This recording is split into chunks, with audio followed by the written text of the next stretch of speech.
La constitución del Sindicato Nacional de Trabajadores de la Educación fue producto del Movimiento Nacional del Magisterio. La unidad era relevante por la fuerza que ya para entonces tenía en todo el país.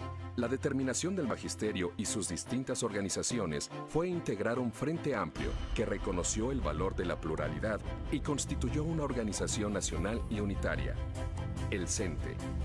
Desde su origen, definió claramente su razón de ser: la defensa de los derechos de los trabajadores de la educación y de la educación pública de calidad para todos. Desde entonces, nuestro sindicato no solo es el patrimonio de la lucha de los trabajadores de la educación, sino la mayor fuerza social organizada que le sirve a México a través de la más noble vocación: educar. El Congreso Constituyente del Sindicato Nacional de Trabajadores de la Educación se realizó en diciembre de 1943 en el Palacio de Bellas Artes de la Ciudad de México. El Congreso Nacional de la Unificación acordó que el lema del CENTE fuera: por la educación al servicio del pueblo. Los fundadores del CENTE, al aprobar su lema, le asignaron a la defensa de la educación pública un lugar preferente que se convirtió en principio fundamental de nuestra organización, definiendo el compromiso del sindicato con el desarrollo del país y el bienestar de los mexicanos, sintetizando a la vez objetivos y formas de lucha del CENTE. De la constitución del Sindicato Nacional de Trabajadores de la Educación a la fecha, han transcurrido más de 70 años. Hemos superado grandes retos. Hemos vivido problemas muy diversos inherentes siempre a las dimensiones y alcances de nuestro sindicato. Frente a estos desafíos, hemos probado nuestra capacidad de transformación para servir mejor a la escuela pública y a los trabajadores de la educación. El CENTE ha dado inicio a una nueva etapa de fortalecimiento institucional, para la cual tiene sólidos cimientos. Nuestra misión es la misma e irrenunciable: representar, defender y reivindicar los derechos y conquistas de los trabajadores de la educación, así como defender con la misma fuerza la escuela pública de calidad para todos. Impulsar desde nuestro ámbito, con liderazgo, pasión e inspiración, una educación pública de calidad con estricto apego al contenido filosófico del artículo 3º constitucional.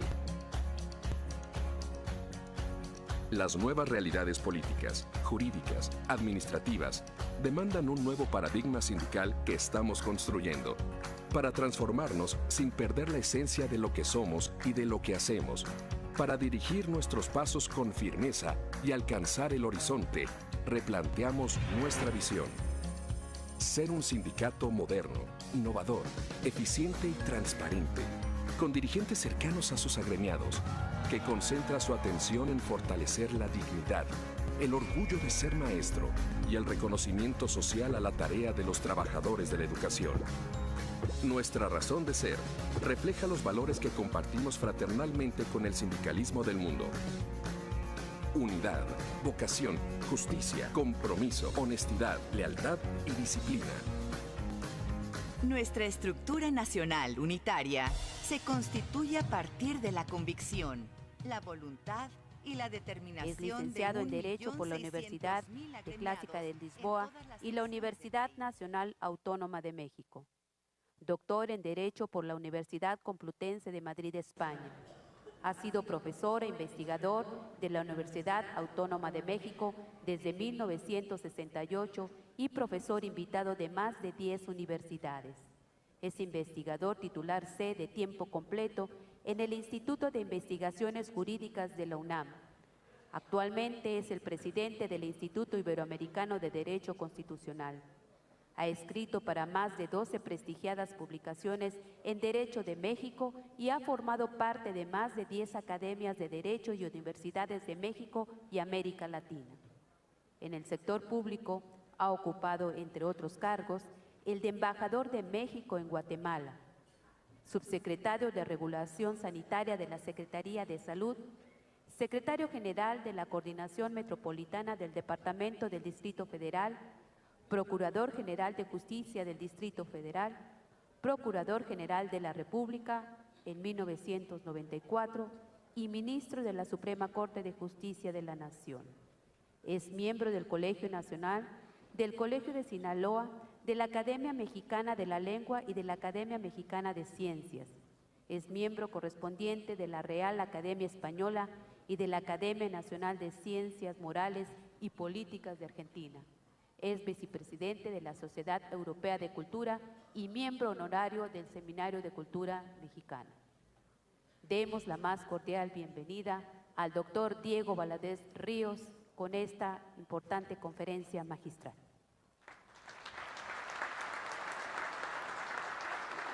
Muchas gracias. Muchas gracias a todos. Muy respetada maestra Garfias, admirados maestros.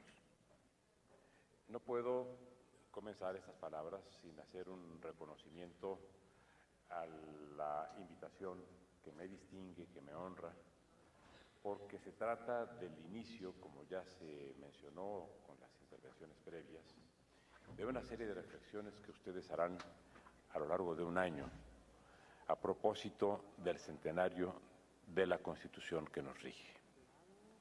No puedo dejar también de agradecer esta oportunidad de estar ante ustedes, cuya labor y cuya trayectoria y, por supuesto, cuyas perspectivas de desarrollo admiro.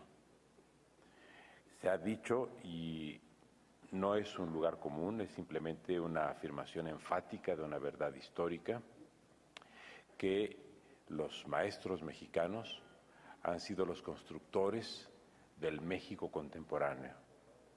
Y justamente eso es lo que yo quiero comentar con ustedes a través de la experiencia constitucional y aprovechando esta brillante idea de hacer una reflexión en torno a la vigencia y a los principios filosóficos del artículo 3º constitucional. Agradecí muy profundamente la distinción de que fui objeto cuando la maestra Garfias me invitó para estar con ustedes y, por supuesto, no titubeé un momento, porque una oportunidad como esta de expresar a ustedes mi admiración y mi respeto y también de compartir con ustedes las preocupaciones sobre nuestro sistema constitucional no podía ser pasada por alto. No voy a cometer, por supuesto, la ingenuidad o a incurrir en la ingenuidad de considerar que yo puedo decir a ustedes algo que ustedes no conocen mejor que yo. Ustedes son los protagonistas de un capítulo esencial de la vida social y cultural de nuestro país.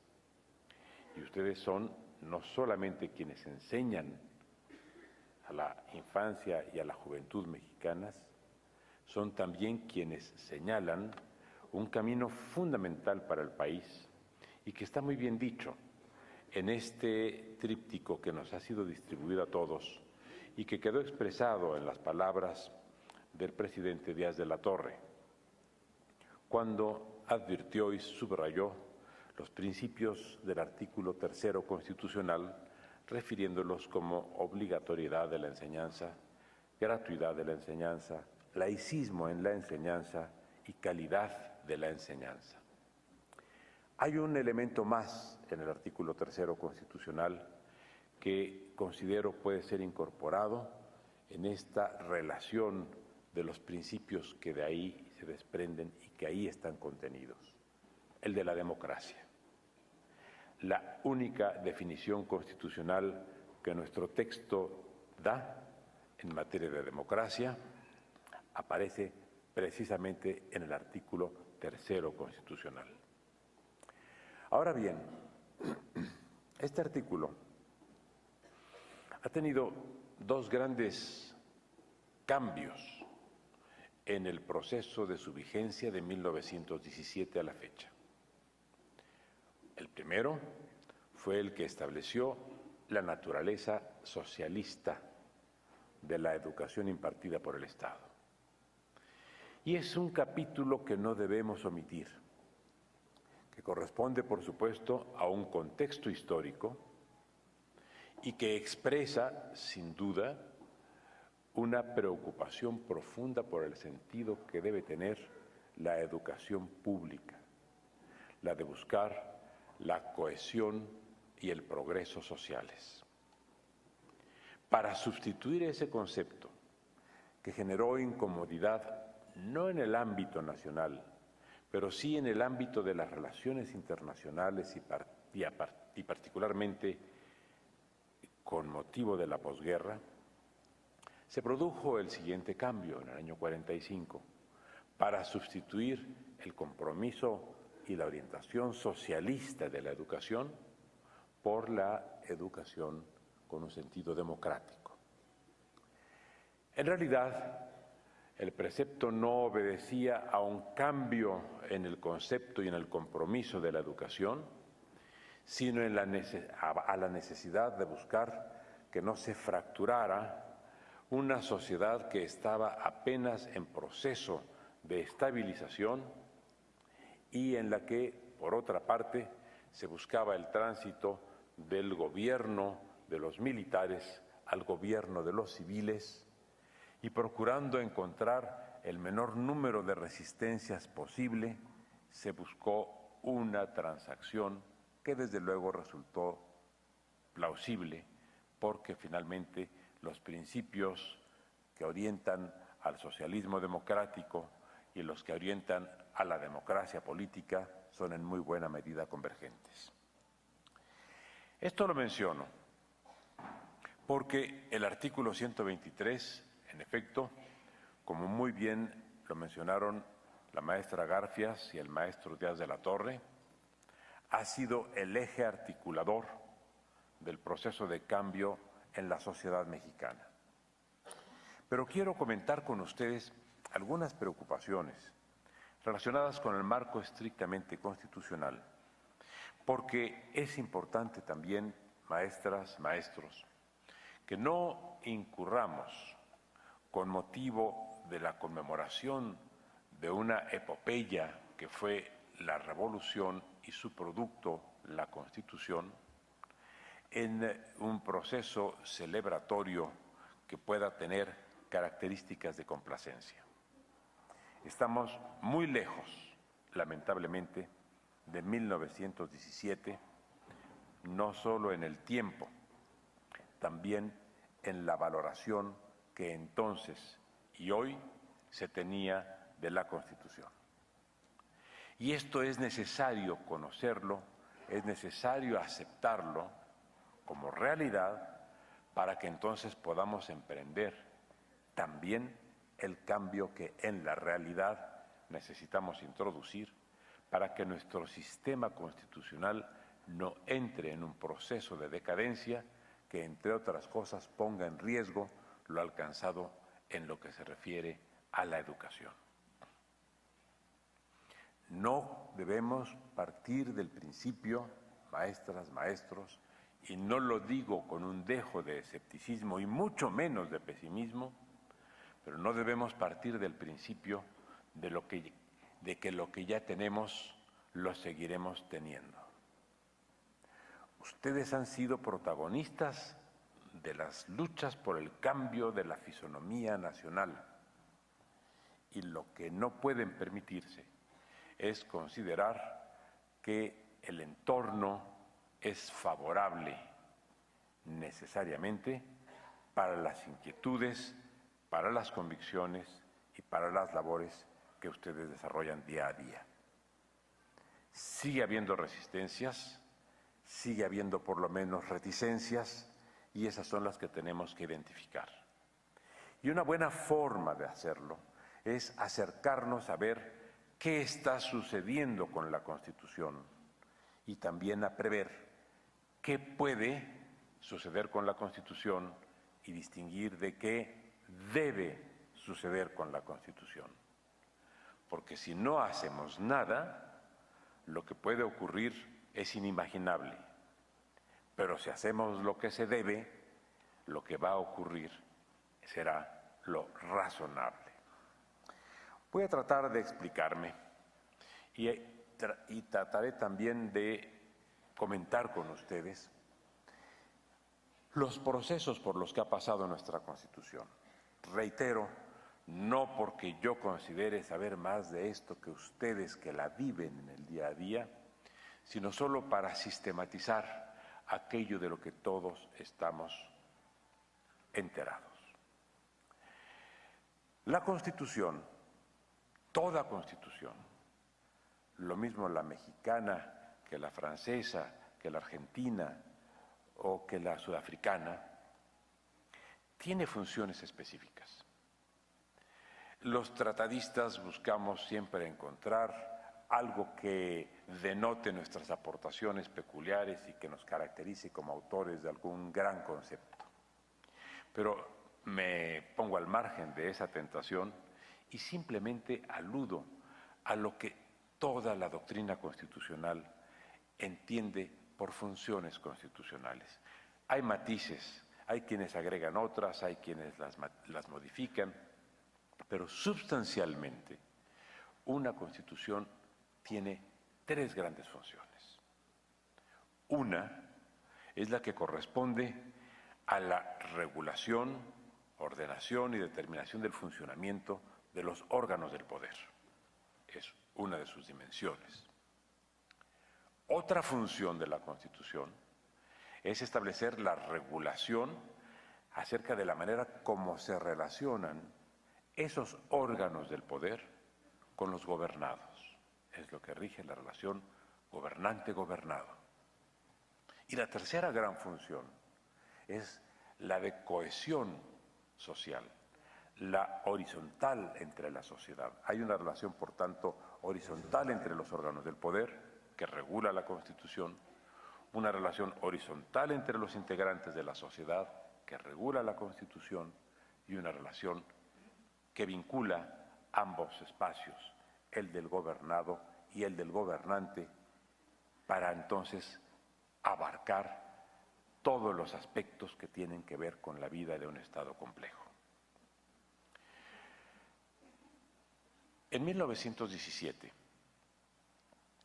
la Constitución generó fundamentalmente tres grandes capítulos que convirtieron a la norma suprema en un elemento de reivindicación para la sociedad mexicana y produjeron un gran proceso de cohesión. Esos tres grandes elementos fueron las reivindicaciones en materia obrera, las reivindicaciones en materia campesina o rural y las reivindicaciones en materia de educación. El censo, el primero que se llevó a cabo en México en 1895, indicaba que la población analfabeta del país era ligeramente superior al 90%. El censo de 1910 casi confirma esta tendencia y era cercano efectivamente al 90% el número de personas que no sabían leer y escribir en nuestro país. ¿Qué pasa con la Constitución? Convierte a la educación en obligatoria y gratuita y culmina la labor del constituyente de 1857. Y entonces el padre de familia, la madre de familia, el joven mexicano entienden que en la Constitución está un instrumento de su transformación en el contexto de la sociedad en el que vive. Y esto hace que la Constitución fuera objeto de una adhesión espontánea por parte de la sociedad que se beneficiaba con una norma de tal calibre. Pero también la Constitución estableció reivindicaciones para el campesino. Y la población rural en México, en la década del 10 al 20, superaba el 70% de la población entonces existente. Y esto implicó que también en su calidad de trabajadores del campo, los mexicanos se sintieran vinculados con la Constitución y le expresaran a sí mismo su adhesión espontánea. Surgía de su propia necesidad advertir que en la Constitución había un elemento de reivindicación para superar sus condiciones de marginación. Y si bien la clase obrera representaba apenas un segmento menor en la sociedad mexicana, ya se veían desde el siglo XIX los trasuntos de la formación de un proceso sindical y surgen inclusive movimientos anarcosindicalistas en las postrimerías del siglo XIX, combatidos por el porfirismo, pero que se consolidan en el proceso revolucionario, y hay que recordar que la Casa del Obrero Mundial es una decisión tomada ya por la revolución y que se forman los batallones rojos encabezados por el entonces general Álvaro Obregón. Y entonces también el artículo 123 se convierte en un motivo de reivindicación porque recogía los planteamientos del programa del Partido Liberal Mexicano de 1906 de Flores Magón y ofrecía elementos de justicia como el salario o como la jornada máxima de 8 horas o como el descanso hebdomadario. ¿Esto qué significó, maestras, maestros? Significó que la Constitución se convirtió en la Constitución del pueblo. Esa fue nuestra Constitución en 1917. Y ese proyecto y ese impacto de la Constitución del pueblo duró mucho tiempo. Y entonces eran todos los ciudadanos, los padres de familia, los campesinos, los obreros, los jóvenes, los que invocaban la Constitución a diario, porque en ella estaba la base de la recuperación primero y después de la preservación de sus derechos. ¿Qué comenzó a ocurrir después? Comenzó a darse un giro en el proceso de exigencia y de identificación con la Constitución. Y la Constitución comenzó a ser expropiada a la sociedad y apropiada por las dirigencias políticas. No lo digo en un sentido peyorativo, lo digo en un sentido estrictamente descriptivo, porque comenzó paulatinamente a convertirse a la Constitución en el instrumento de gobierno. Y cada sexenio lo que veíamos o comenzamos a ver a partir de un determinado momento histórico del país fue que los programas de gobierno de los presidentes se convertían en norma constitucional. Y la Constitución comenzó en ese sentido a ser, perdónenme ustedes o permítanme esta libertad semántica, colonizada por los intereses políticos. Y en este sentido, la Constitución dejó de ser invocada como lo había sido en los años previos por la sociedad y se transformó en discurso político.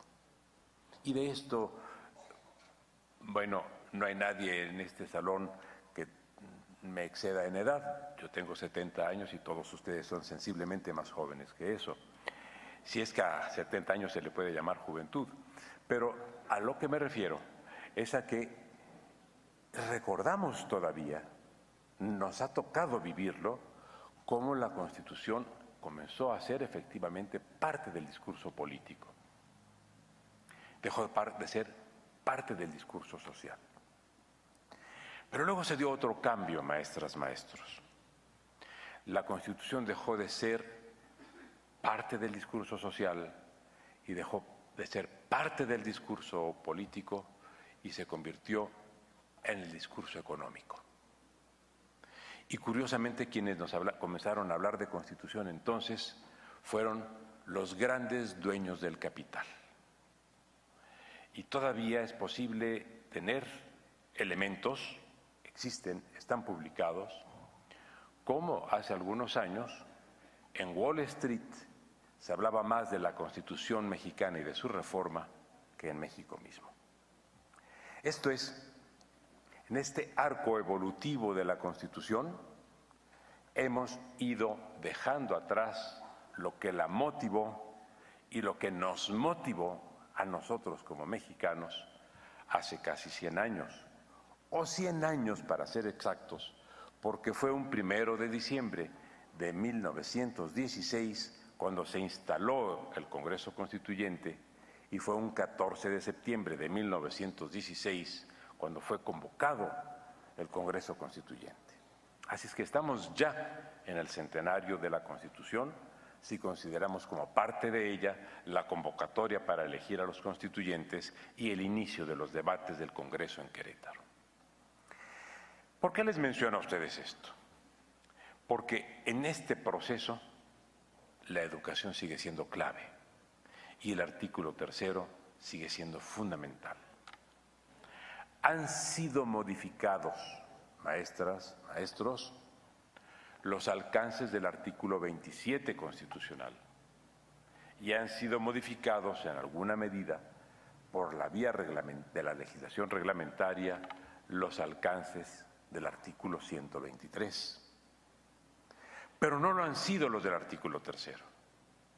Y es el artículo 3º el que sigue todavía conservando el espíritu y la trayectoria iniciados en 1917. Las reformas a las que muy bien se refirió el señor presidente del CENTE, el maestro Díaz de la Torre, en cuanto a las que le han sido introducidas al artículo 3º, han conservado la trayectoria iniciada en 1917. Tengo que decirlo con algunas reservas.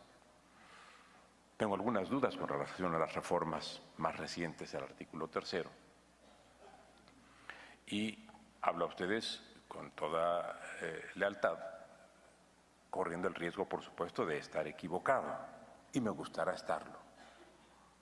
Mi impresión, mi convicción, es que el proceso reformador de la Constitución con relación a la educación de ninguna manera debía haberse traducido en traslucir que los maestros mexicanos no son responsables y que al contrario debió haberse traducido en procesos de estímulo y no de coerción. Pero es una perspectiva muy personal que respetuosamente transmito a ustedes.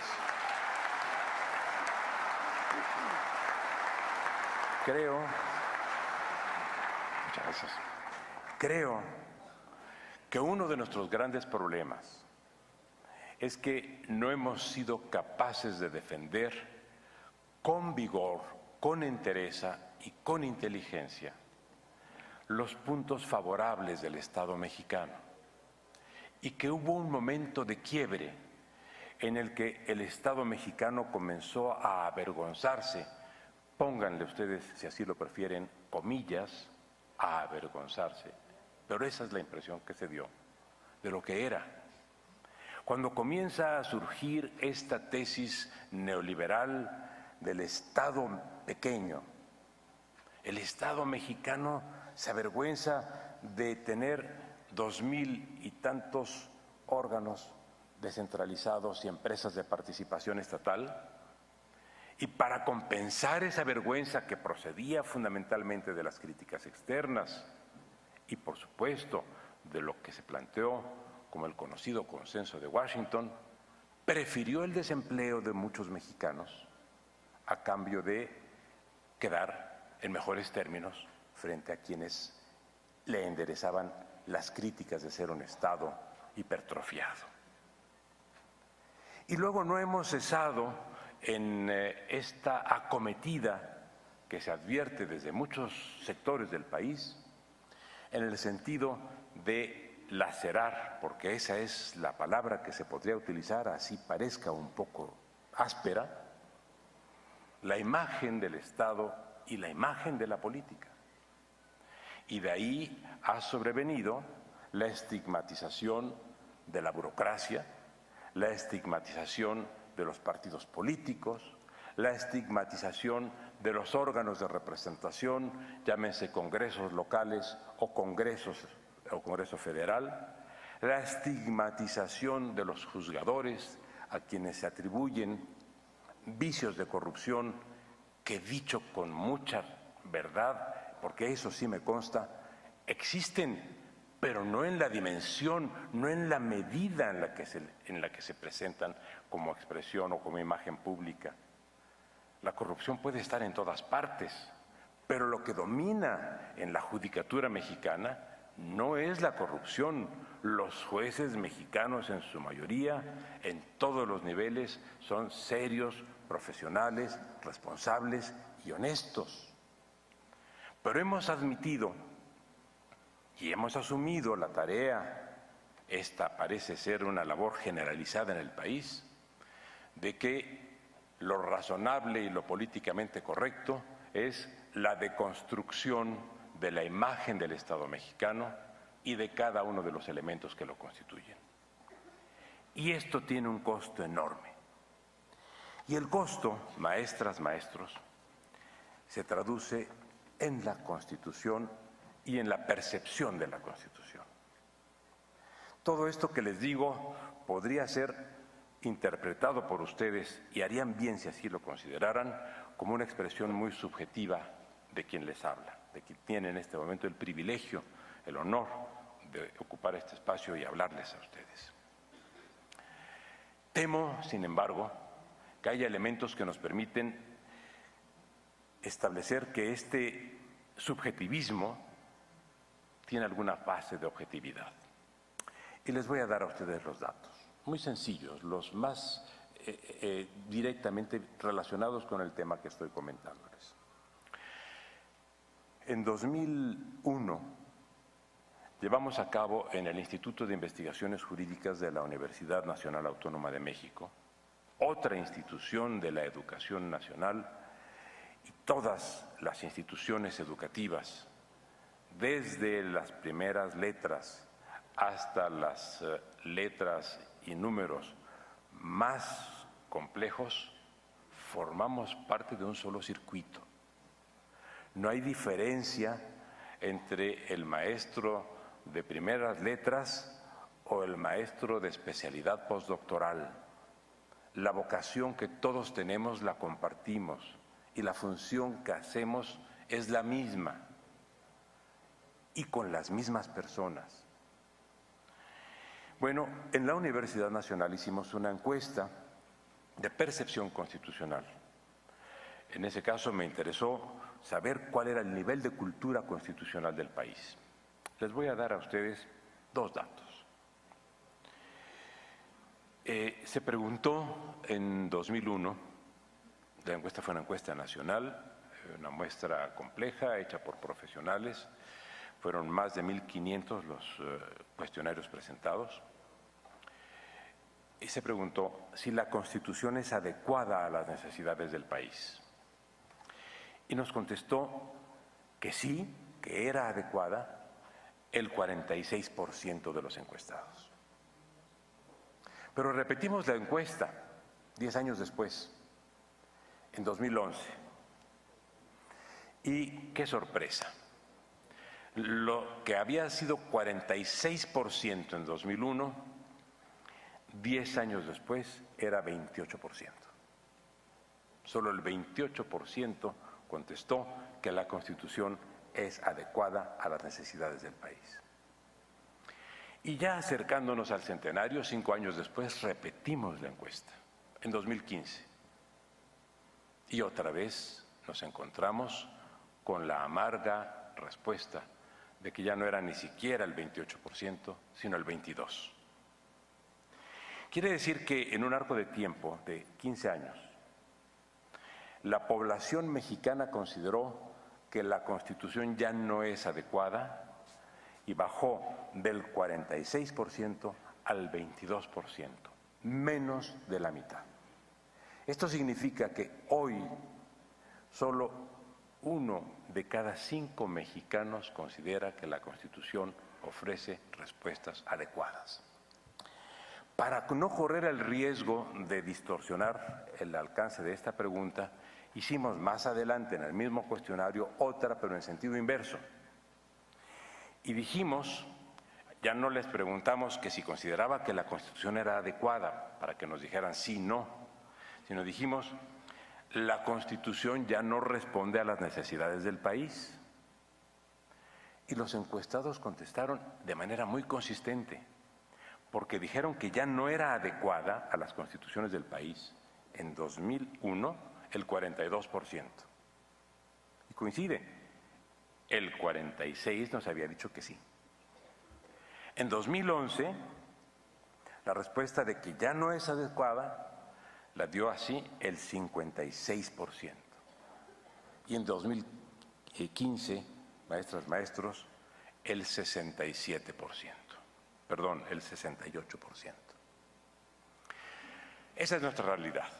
Puede ser una realidad equivocada, podemos haber tomado mal la muestra, pero el hecho es que es la única muestra que se ha hecho y es la única secuencia estadística que tenemos hasta este momento de la Constitución y de la cultura constitucional en el país. ¿Esto ante qué dilema nos pone? Nos pone ante uno muy sencillo. El dilema de que o hacemos algo para recuperar la adhesión espontánea de la sociedad a la Constitución o no hacemos nada, como diría Perogrullo. Ahora, como no está en el ánimo ni en la posibilidad de ninguna decisión social la de abdicar a la necesidad de su mejor ordenación, esta segunda pregunta y este segundo planteamiento solamente tiene un propósito expositivo académico.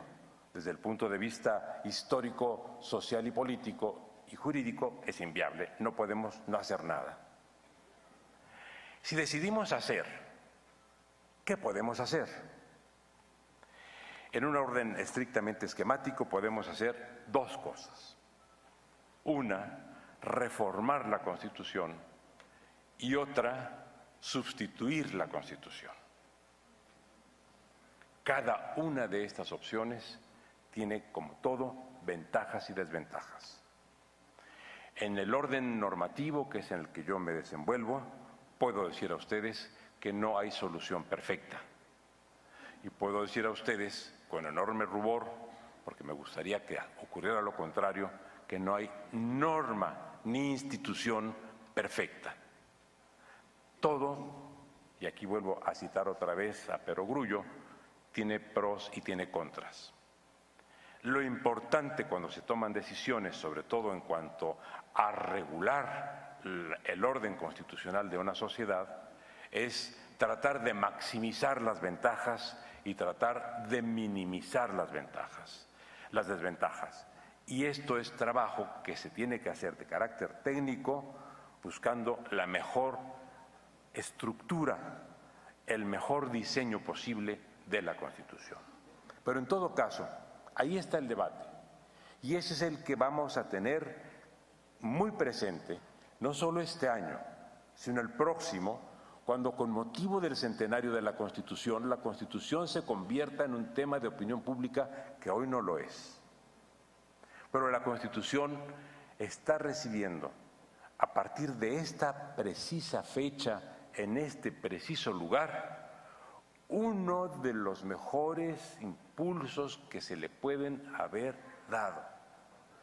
Porque cuando el más importante sindicato del país y el más importante gremio nacional, que es el de los educadores, comienza a discutir las bases constitucionales del ejercicio de su actividad y por lo mismo las bases constitucionales que le dan cohesión a la nación mexicana, estamos en el mejor de los momentos y me siento orgullosísimo de estarlo compartiendo con ustedes. Muchas gracias. Muchas gracias, maestros. Quiero solamente decir a ustedes que hay una opción intermedia que vale la pena contemplar, que vale la pena discutir, que vale la pena ponderar. Hace unos momentos entregué al maestro Díaz de la Torre y a la maestra Garfias un proyecto que acabamos de producir en el Instituto de Investigaciones Jurídicas también.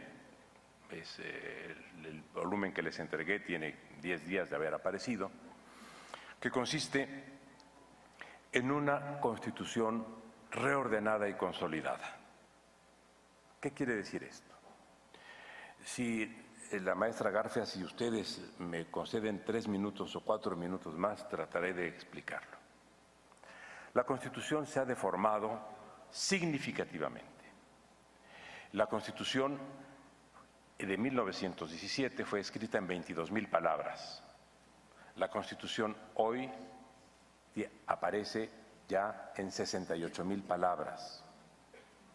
Solamente una reforma de las últimas llevadas a cabo en materia energética contuvo 8,000 palabras, o sea, la tercera parte, una sola reforma, de lo que tenía el total de la Constitución en 1917. Las causas por las cuales se ha venido hipertrofiando y atrofiando el texto constitucional son más complejas y no las abordaré en esta ocasión. Pero el hecho es que consideramos que había que reordenar la Constitución y había que consolidarla. La apretamos en lo posible y quedó en 46,000 palabras sin quitarle nada relevante, y aquello que parecía sobrarle lo trasladamos a lo que proponemos sea una ley de desarrollo constitucional. Pero lo importante fue la reordenación. Y a ustedes como educadores les interesa particularmente este tema, el de la reordenación, porque la Constitución había perdido algo que es lo más importante que puede tener un texto: verosimilitud. Lo peor que nos pudo haber pasado cuando éramos estudiantes era que nuestros maestros nos mintieran. Y lo único que ustedes seguramente no hacen con sus estudiantes es mentirles. Cuando alguien no sabe la respuesta a una pregunta que se le hace, ustedes como maestros, y yo también soy profesor, decimos: déjame averiguarlo, déjame preguntar yo a mi vez. Pero cuando la que nos echa mentiras es la Constitución, el tema es muy grave. Y nuestra Constitución ya estaba diciendo mentiras. Por ejemplo, hay un capítulo que se llama Poder Judicial de la Federación. Y en ese Poder Judicial de la Federación están la Suprema Corte de Justicia de la Nación, los tribunales, los juzgados de distrito. Esto está perfecto. Nada más que en ese mismo capítulo del Poder Judicial estaba y sigue estando la Comisión Nacional de los Derechos Humanos. Pero peor aún, estaba y sigue estando la Procuraduría General de la República. Nosotros, como ciudadanos, cuando decimos qué es, y cuando ustedes maestros, los que sean sobre todo de civismo o de historia, le explican a sus alumnos y les dicen que la Procuraduría y la Comisión de Derechos Humanos forma parte del Poder Judicial de la Federación, por supuesto que no se los dicen, porque por supuesto no es cierto, pero la Constitución así lo dice. Y ahora peor todavía, ya ni siquiera la Constitución se refiere a la Procuraduría, se refiere a la Fiscalía General de la Nación. Si ustedes compran un ejemplar saliendo de este acto y van a la primera librería y la Constitución es de reciente edición, no van a encontrar en el artículo 102 a la Procuraduría, van a encontrar a la Fiscalía. Pero, oh sorpresa, resulta que la Fiscalía todavía no existe, más que en la Constitución. De manera que la Constitución nos está diciendo cosas que no son. Bueno, eso fue todo lo que hicimos. Poner todo en su lugar, poner a la Procuraduría donde le toca, poner a la Comisión de Derechos Humanos donde le toca, pero así en general reconformamos la distribución de los temas de la Constitución sin tocar su contenido y preservando, eso sí, el lugar en el que se encuentran los artículos emblemáticos de nuestra norma. El tercero, por supuesto, y para comenzar con él, el quinto, el 27, el 123 y el 130. Y concluyo. Este ejercicio de reordenar servirá para quienes quieran reformar la Constitución o para quienes quieran sustituirla. Para quienes quieran sustituirla porque tendrán una orientación de cómo redactarla un poco mejor. Para quienes quieran reformarla porque ya todos los temas estarán en su lugar y se sabrá si lo que se quiere es modificar el régimen de gobierno, si se quiere modificar el sistema económico, si se quiere modificar el sistema representativo, si se quiere modificar aquello que se considere necesario para la mejor vida institucional del país. Pero cuando ustedes en el curso de este año discutan, como seguramente lo harán, qué hacer con la Constitución, si sustituirla o mejorarla, les recuerdo solamente que si la sustituimos, se queda a discusión o entra a discusión absolutamente todo, incluido el artículo 123, incluido el laicismo que ese artículo establece como elemento central de su configuración, incluido el concepto de democracia, y que, por lo mismo, si discutimos la totalidad y por tanto su sustitución, tendremos que hacer muy bien las cuentas, maestras, maestros, para saber si el talante dominante es el que nos lleva a una nueva forma de consolidación del estado de bienestar y de ampliación de los derechos sociales, o lo contrario. Y si consideran que es lo contrario, entonces sugiero cautela y sugiero que primero fortalezcamos los órganos de representación y de decisión política para que los hagamos más democráticos y para que entonces en el futuro podamos contar con la certidumbre de que los derechos de quienes enseñan y de quienes son enseñados no resulten puestos en riesgo. Les agradezco mucho su paciencia.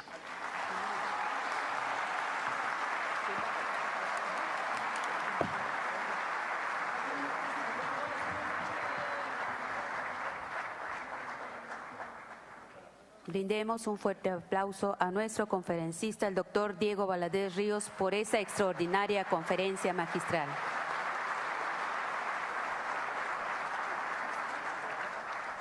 Agradecemos la participación del doctor Diego Valadez Ríos, pero sobre todo por su gran disposición para acompañar al Sindicato Nacional de Trabajadores de la Educación, a sus maestros y maestras, en el lanzamiento de este programa Defensa de la Escuela Pública y la Educación Pública, que se desarrollará por todo el país y que seguramente seguiremos contando con su valiosa participación. Doctor, muchísimas gracias.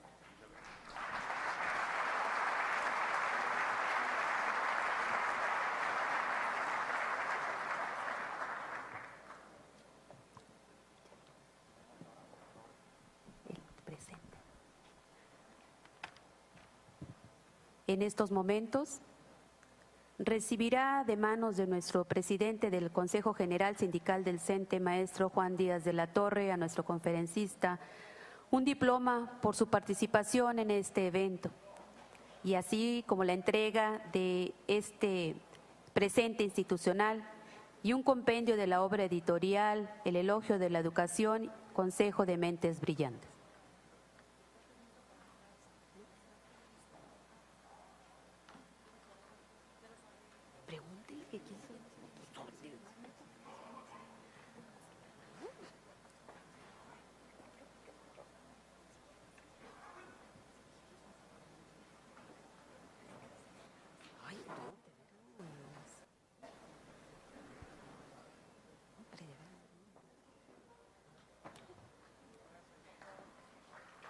Recibe de manos de nuestro presidente del Consejo General Sindical, maestro Juan Díaz de la Torre, un diploma de participación, la entrega del presente institucional y el compendio de la obra editorial El Elogio de la Educación, Consejo de Mentes Brillantes.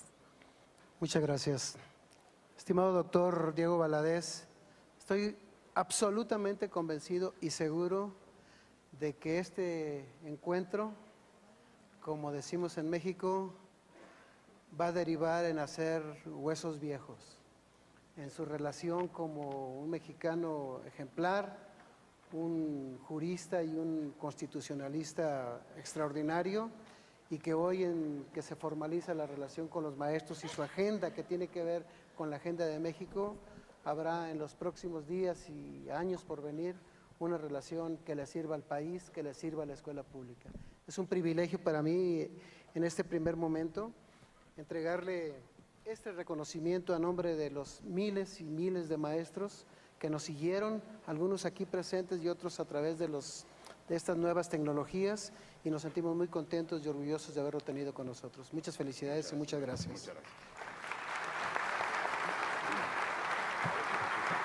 Gracias, señor.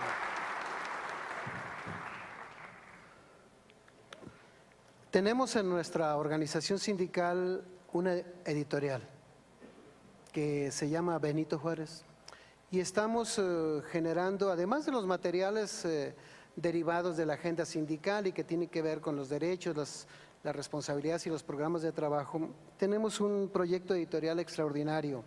El más reciente de ellos, y que me voy a permitir hacerle la entrega de esta colección, es una colección que le llamamos El Elogio de la Educación, Consejo de Mentes Brillantes, y 10 grandes personajes del mundo nos han distinguido y honrado con darnos una lección.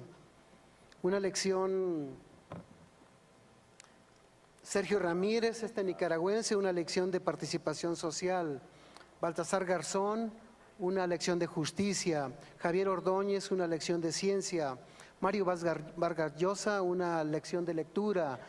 En fin, 10 mentes brillantes del mundo nos han honrado con esta colección, de la cual me siento muy orgulloso de poder entregársela. Sé que usted tiene mucho que leer y lee mucho, pero en estas breves lecciones, pero con una profundidad extraordinaria de estos extraordinarios seres humanos, les servirá. Muchas gracias. Muchas gracias. Congratulaciones, es una gran aportación. Gracias, doctor. Y nos vamos a estar viendo en estos meses que vamos a recorrer el país. Será un privilegio para gracias, mí. Muchas gracias. Bueno, y finalmente, sí, ¿verdad? Con motivo del 70 aniversario de nuestro sindicato, que se cumplió hace 2 años ya, hicimos un concurso entre los maestros para que escribieran, los maestros de base, cómo podríamos plasmar o dejar en un documento o en una obra estos 70 años de vida. Ganó una compañera de la región 35 de la región lagunera, de la sección 35 de la región lagunera, y mandamos a hacer estas litografías que describe cada uno de sus aros, cada una de las décadas de vida de nuestro sindicato, y que reivindica los valores esenciales de lo que el sindicato ha sido, es y aspira a seguir siendo. Ojalá van a seguir ahí muchos años. Otros aros más que vamos a engarzar ahí. Bravo. Felicidades, señor. Muchas gracias.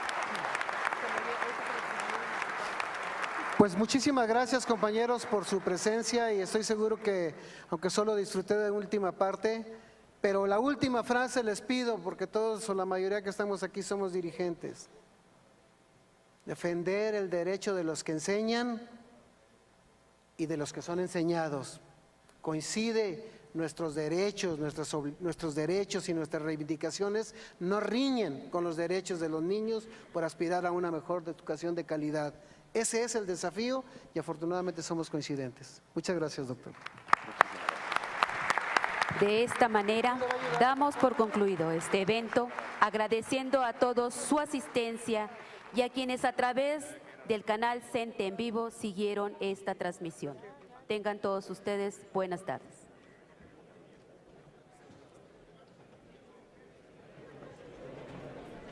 Y es así como terminamos la transmisión del día de hoy a través de CENTE en vivo, no sin antes agradecerles a todos ustedes que nos acompañaron a lo largo de estas casi 2 horas de estar juntos, unidos en una sola señal. Los invito también a que nos sigan en redes sociales y a que visiten la programación de Maestro TV. Tenemos ya la edición número 70 de CENTE Noticias y pues por supuesto toda la programación que ustedes ya seguramente conocen. Denle like, coméntenos y estamos aquí en la siguiente ocasión, unidos en una sola señal, ya ustedes lo saben, CENTE en vivo.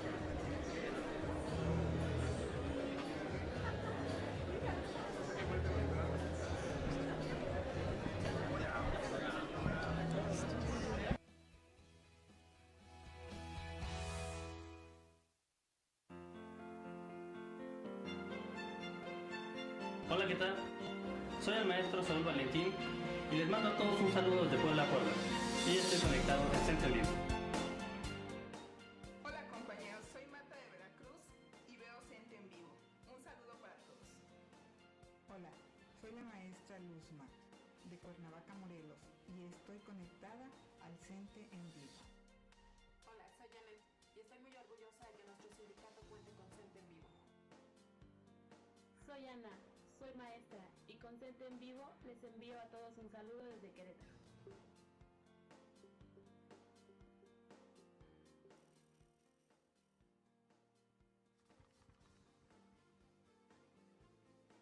CENTE en Vivo, unidos en una sola señal.